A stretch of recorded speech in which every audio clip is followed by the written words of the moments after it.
Okay, so here's the drawing we just did of our kitchen here. This is what it's going to look like when we're done. And this row of cabinets and stuff here is actually going to be on this wall. What we're going to show you today is how we mount these kitchen cabinets. How do you install them? And this is a great learning experience here for you today because we have two different types of walls that we're mounting to.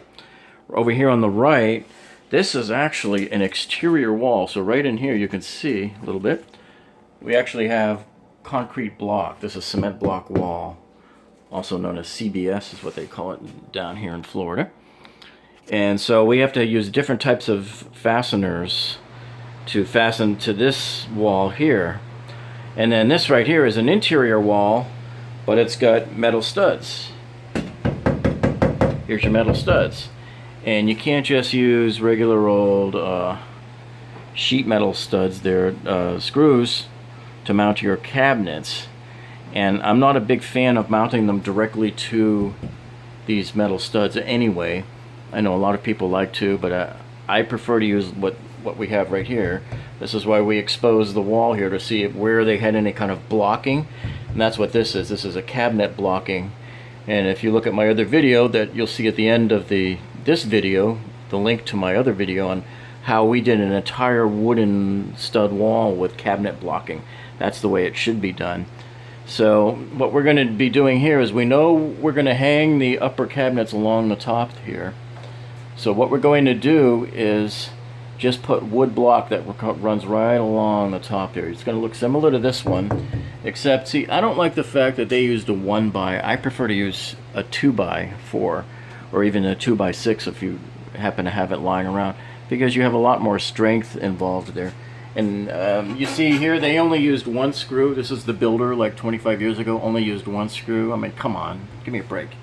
We're going to be using probably 3 or 4 screws going down there to hold each one of these on there, because the shearing force on these screws is going to be, pretty intense. And so you want to make sure you're using a good fastener, not just these little. This is a drywall screw. I mean, one drywall screw is expected to secure the whole cabinet? No. It's a miracle the thing didn't fall down.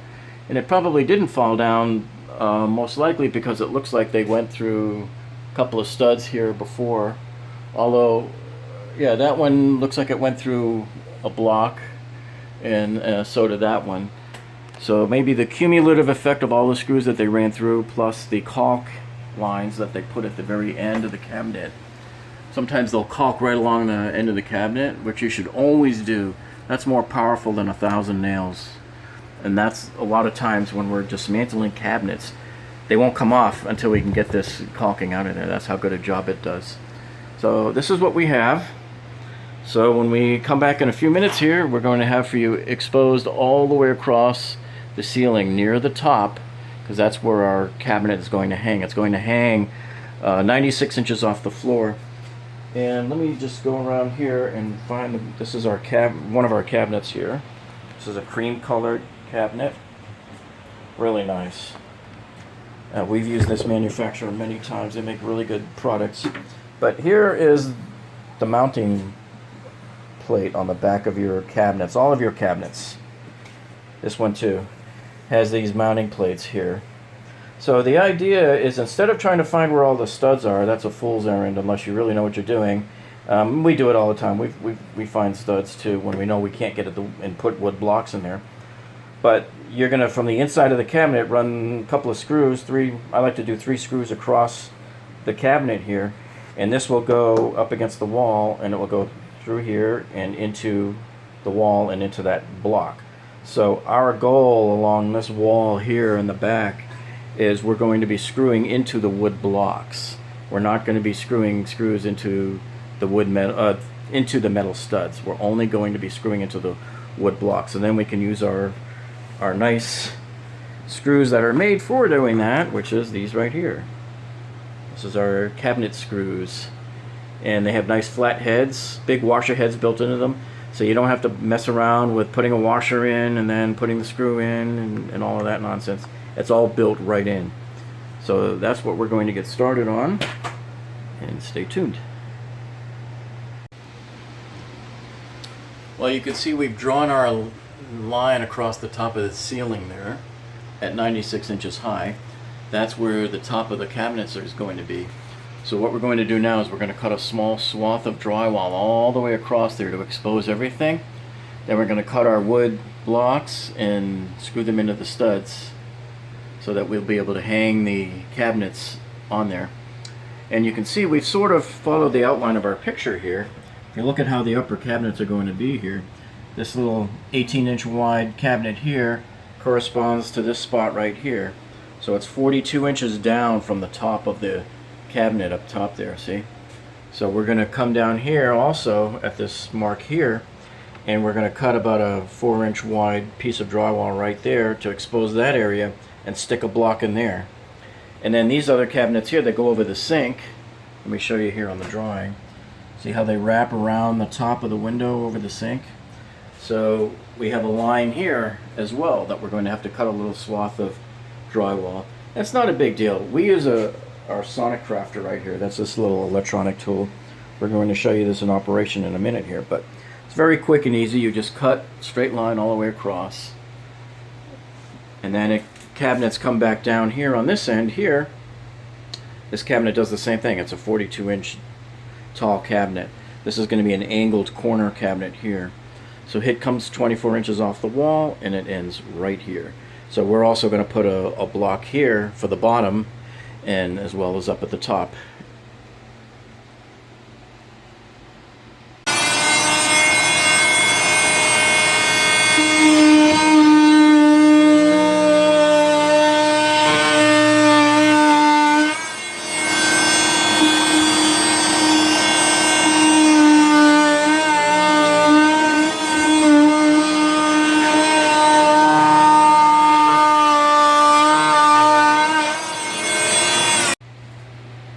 So here you can see we have removed the strip of drywall using the Sonic Crafter. That only took about 5 minutes or so to cut that whole long piece off. It came off in 2 pieces actually. So in those holes there, you see, that's where we're going to stick the wood blocking for the upper part of the cabinet. Right in every one of these holes here. Easy access. This will be done in no time. Well, you can see here we have finally completed all of our blocking here. So just a review of what we did. We cut out the drywall and we added all of the blocks up there and screwed them into the studs.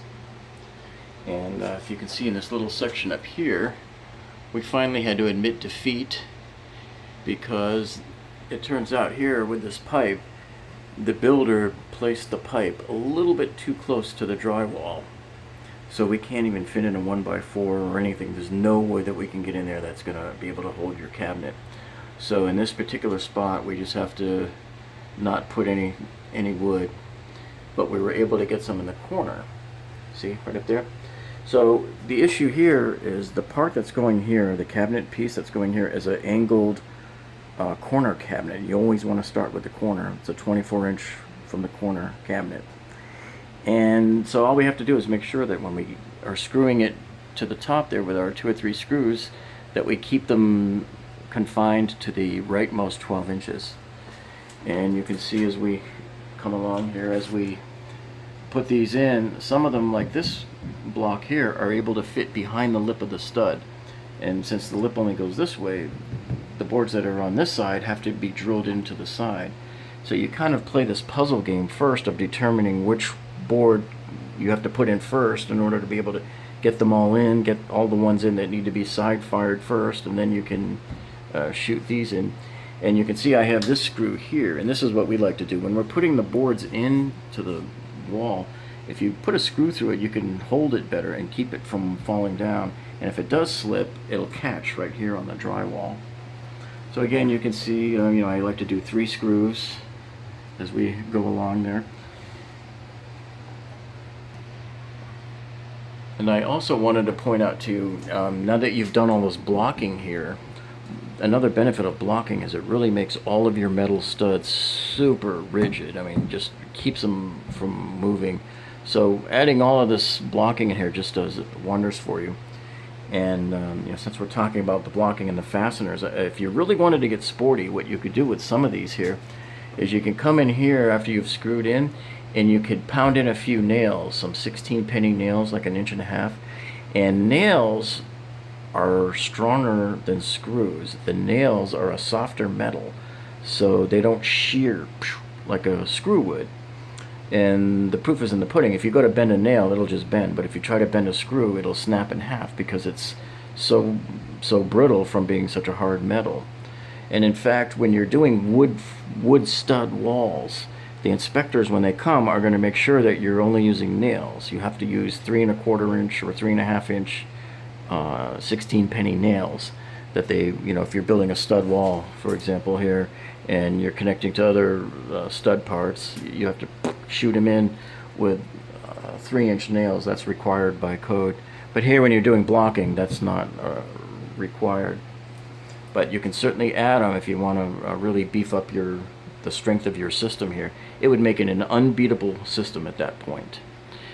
Down here, we were only able to use a 1x because we have this pipe here. It's the same pipe that was up above, but apparently it's going at a kind of a cocky angle there, and so down here we were able to get a piece of wood in front of it, but up top we weren't. So now we're going to just take all of the drywall that we cut out of there and put it right back in place, screw it right back into place, mud over it, and then install our cabinets. Okay, so you see the wall has finally been patched up now, and it doesn't even look like we were there, that we never even opened it up. So now it's time to hang the cabinets, finally, after all this work. And we always start in the corner here, and we have a tall corner cabinet piece that we're going to put here, 45-degree piece. What I'm going to do now is mount the ledger boards, one here and one here. And what these will do, it'll give us a place to set the cabinet onto before we screw it on. I want to stress the importance here of this very first piece that you put on has to be absolutely true and level and perfect and everything, because this is the cornerstone piece that all the other cabinets will go down the wall from. So it has to be perfectly level. If it's crooked like this over here, by the time the cabinets get to the other end, they're going to be way off. So it's super critical that when you mount your ledger boards right here, that both of them meet up at the exact same height and that they're both perfectly level. And this cabinet, when it slides down to sit on it, had better sit absolutely perfectly level on it. Here's another look at our drawing again. And we just added our 2 ledger boards here to support the corner cabinet, which will be our first piece. And we took our time and made sure we got it right. And both of these are level. And the best way to test it is you lay your small bullet level here over across the tops of both of these, and you can see it's perfectly centered, perfectly level. So you make sure that the machine edge of this board matches up with the machine edge of this board here, so that when we rest the cabinet on top, it's going to be nice and level. And you'll notice here these pieces of blue tape that are on the wall. Well, while we had the walls open, we decided let's indicate where the studs are, and that's what we've done along here and down the wall there. So if we ever need to, every once in a while, I like to run one screw through the cabinet and into the stud, which we know is right here, in addition to doing the 2 or 3 across the bottom of the cabinets to make sure that we're hitting the wood blocks that we just put in.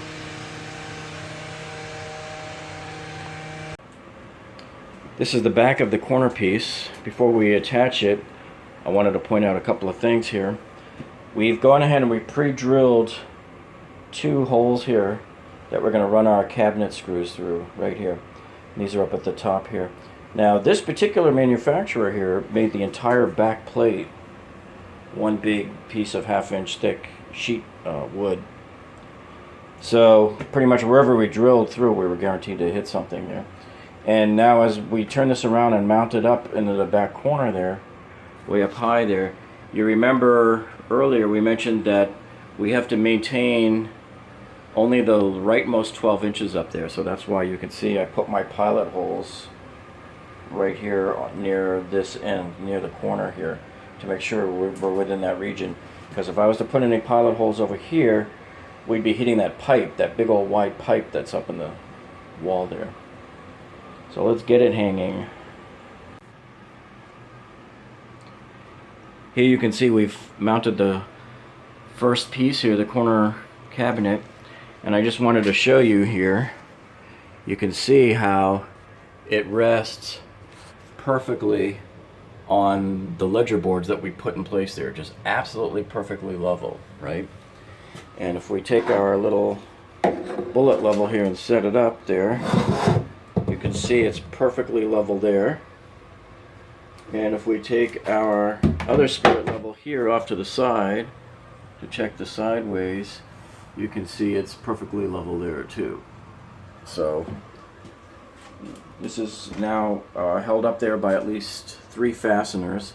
And I want to show you the fasteners we're using here. I prefer to use these cabinet fasteners because they're long, flat head. See how they got the washer sort of built into the head? And they're also a Torx bit.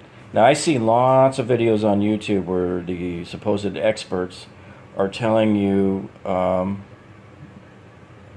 they're giving you bad information about the fasteners and stuff. A lot of times they tell you also to put the base cabinets first, which is really stupid, because how are you going to be able to reach to get the upper cabinets up? You always do the upper cabinets first, then the base cabinets. So anyway, why in the world would you want to use the other screws that they're telling you to use with a washer when you've got this? It's already made for the job.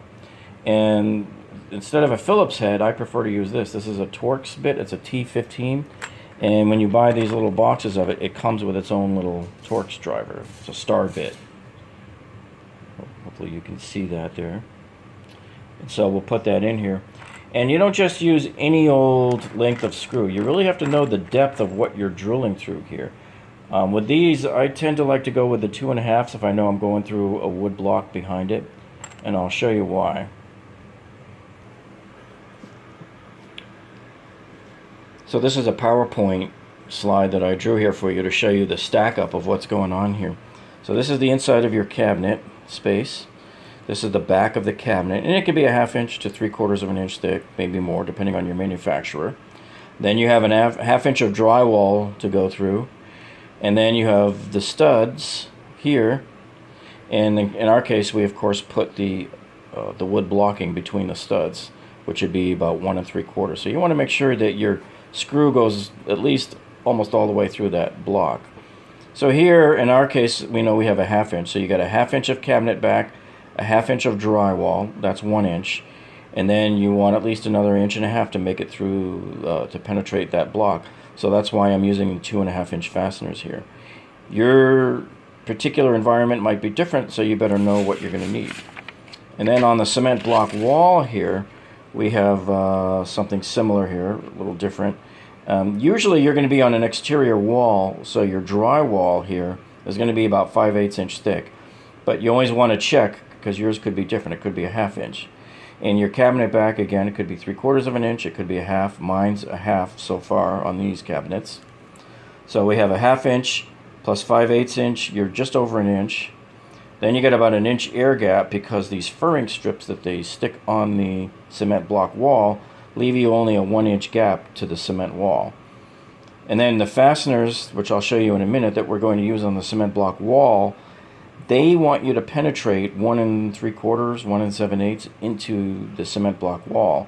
So you're going to need about 2 inches, 3 inches, 4 inches for your anchor. That's about how big you want your anchor to be in order to penetrate all the way back to where they want it to. That's why it's very important to know how thick your whole stack up is here, because when you pick these off the shelf in the store, you know, there's 2.5 inch version sleeve anchors, there's 3 inch, 4 inch, and you got to make sure you're getting the right one, and it has to penetrate properly to the right depth in the cement block wall here. Otherwise it won't adhere properly. When you tighten down that anchor, it's not going to squeeze and apply the appropriate pressure, and it won't hold, and it'll be as if you never even put in an anchor. It will fail.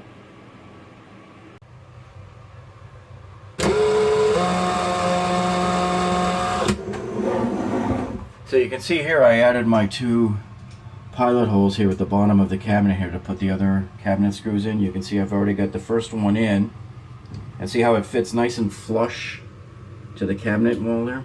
And so if you remember, we were talking about the pipe in the wall, so I had to place my 2 pilot holes there such that I'm avoiding this issue here with the pipe. So I've marked on the wall here where the pipe is behind it, so we don't poke through to it. So it says pipe, no screws. So that's what we've done. So I made sure that my screws are avoiding that area, and now I'm going to screw them in.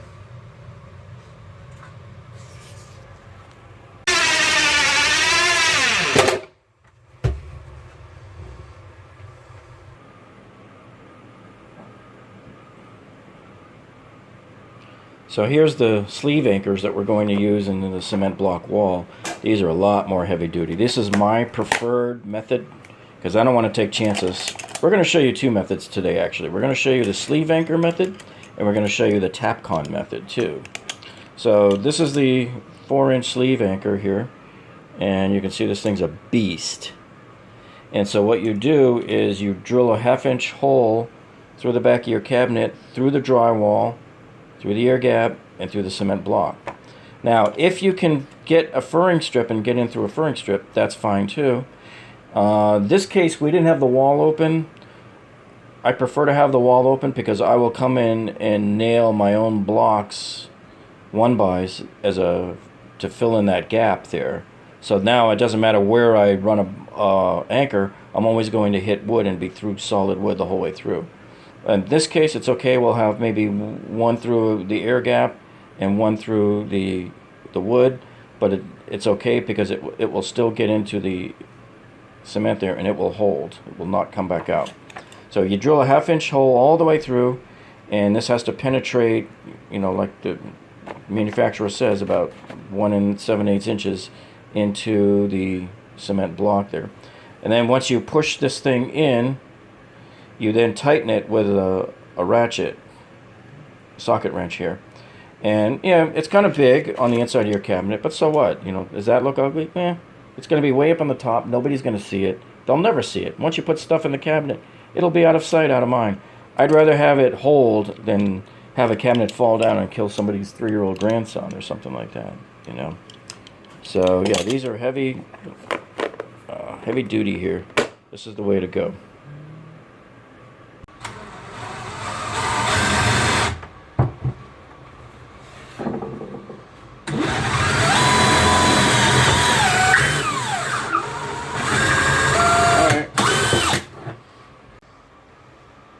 Okay, so we just pre-drilled the wood using a wood drill, and now we're coming in with a concrete drill here. This is a masonry bit. You must use a masonry bit to get through that concrete wall that's behind it. So now we're going to start drilling with the hammer drill.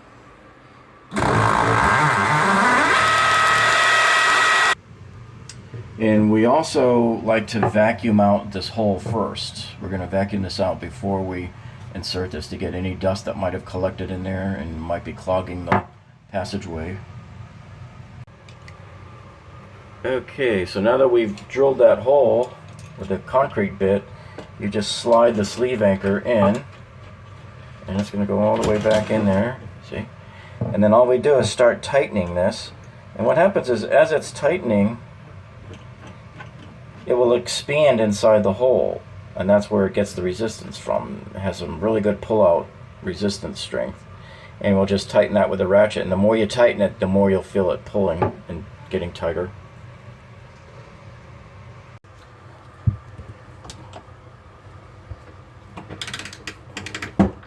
So there we've got it all tightened down, and this thing is now secured nicely into the concrete. And normally they'll specify how many foot-pounds of torque they want, you know, tightened on this. I usually just tighten it till I can't get it to tighten anymore.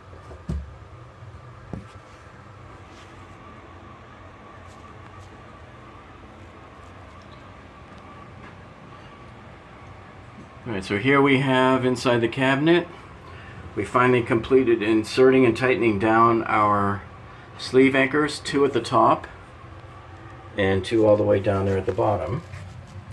And there is our regular cabinet screws on the drywall side with the metal stud side, and this is the cement block side of the corner. Now I wanted to show something to you here. You notice how these two on the upper here are not at the same level? I do that on purpose because just in case when you're drilling, if you've drilled through the mortar crack where the bricks, you know, the bricks are laid in a subway pattern and they lay mortar down in between each layer, if you were to drill through that, that's weak and it would crack and crumple and everything. So you'd want to make sure that at least your other screw over here is not at the same level, that it's slightly higher, so that it's guaranteed you would go into brick. So I did that sort of as an insurance policy whenever I'm drilling into cement block.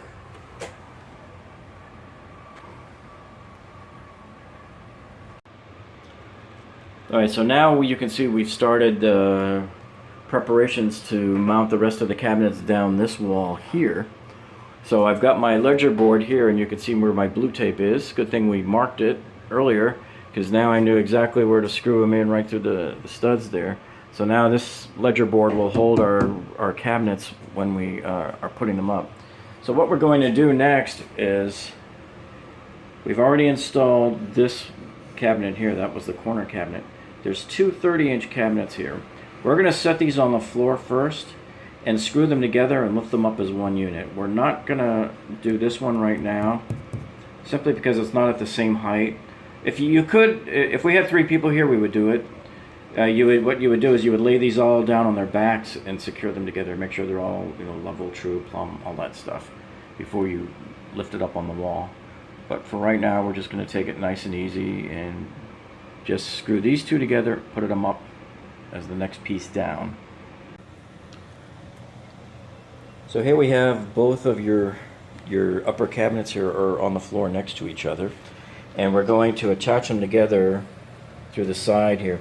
And the way we usually do that is, you can see we've already installed the first screw here, and you always drill a pilot hole first, and then you use the countersink bit, which I'm going to show you here. We have these countersink bits here that what it does is when you drill the hole, it drills that kind of concave shaped hole there for you, so that you can make sure the head of the screw goes down and sits inside of it perfectly. All right? And then for that, we're usually using these 2.5-inch screws here, because look at what it's doing. It's going through this part of the frame here of this cabinet into the frame, the same member on that cabinet. And so for these, you usually can do a 2.5-inch screw there. And you can almost see the line there that they made. It just barely makes it there.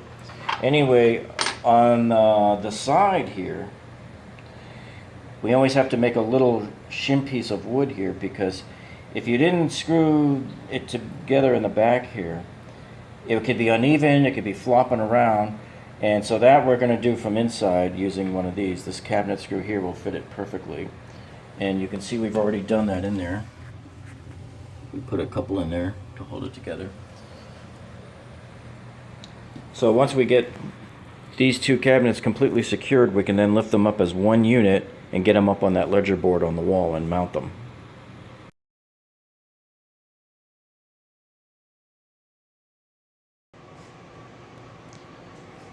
Well, here you can see we've got the second set of cabinets up here, and we simply rested them on the ledger board here, and you can see it's nice and level, and they are now mounted. And so now what we're going to do is, on this last section here, the 18-inch wide cabinet right here, this guy is going to get mounted there. He's a tall one. So he's going to come down 42 inches from the top of the cabinets, and he'll end up somewhere around down here. So we're going to move the ledger board over to here now and get going on this cabinet. Here you can see we finally got the leftmost cabinet up. So now we have 4 cabinets placed here, and they're all nice and perfect and snug up against one another. Nice smooth lines there, and you can see we're nice and level as well. Perfect level in the middle. So now we're going to turn our attention to these other cabinets that are going to go across the wall here and over the fridge. Alright, so we were getting ready to do the next cabinet over here. This is the cabinet that goes over the stove and for the microwave oven. And while we were looking at their the can here that they made here for this outlet box, how it was bolted to the wall, it wasn't, it was just uprooted and coming out. So we fixed it by putting a block behind it and Tapconned into the cement block. But we found something else here that was wrong. So if you look at this here, you see it's a standard outlet, black, white, and a copper ground. But you see anything wrong here? What's wrong with this picture? What did they do here that's wrong? What is the violation here of the National Electric Code here? Well, I'll give you a hint. This box right here is supposed to be grounded, and it's not. It's left floating. And this is dangerous because if any of these the black wire ever pops off and comes in contact with the body of this box, and somebody touches the box, they'll get shocked. So by National Electric Code, this box is supposed to be connected to ground, and it's done by way of a ground wire and a ground screw. So you can see I have this ground screw right here, and it comes with a pigtail ground wire. I buy these by the box like at Home Depot, and this will screw in right over in here, and then you're supposed to tie it in with this other one here, with the copper that comes out of the wall, and then with a connector, and then those two will feed one more into the ground pin right there on that outlet. And that's the way you're supposed to do it. And the reason why you have to have this here like this and have this grounded, it's called bonding. You're bonding the box to the system ground. And if you don't have this metallic box bonded to the ground, you run the risk of electrocuting somebody. So this is an important safety feature. I can't tell you how many times I come across this and see it, and it's just so stupid, so foolish, and it just shows that whoever was doing this and messing around in here just had absolutely no business being in there. So remember that, folks. Whenever you have a metal box and you open it up, you better see one of these little green ground leads here. Alright, so here I'm going to show you how we make this repair here and connect all of these. So I picked up another ground pigtail here, green wire, and we're going to put it on the ground screw here on the outlet, and that's normally a green screw, and we usually go around like this in a clockwise fashion, and then after you get the wire on there, you squeeze it down there, make it a little tighter on there, and then you take your screwdriver and just tighten it down. Okay, so now I have three wires, one leading to the outlet, the ground that's coming out of the wall, and this ground here, which is just tied to the plate. So now I'm going to come down here into my little box of Wago connectors, and I like using these over the regular ones. So what you do is you flip up these three doors, see, like this, and we're going to come right over to here to this one and put him in there and shut his door down. Then we're going to come over to the bare wire that comes out of the wall, put him in there, shut him down. This one has to get snipped a little bit. Let me get my snippers. Usually I like to keep about a ½ inch or so. A little more right there. Then we put this one in there.